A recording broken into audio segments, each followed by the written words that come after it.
Diqqat!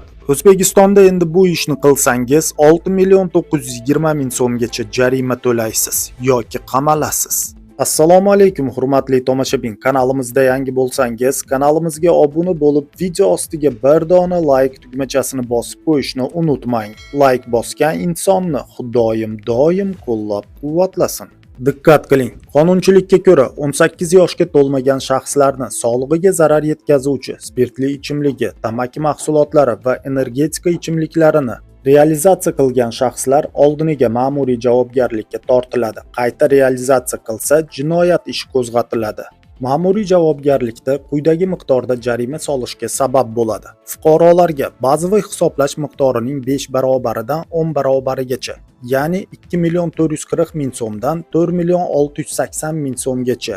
Mansabdor shaxslarga bazaviy hisoblash miqdorining 7 barobaridan 15 barobarigacha, ya'ni 3.760.000 so'mdan 6.920.000 so'mgacha jarima solinadi.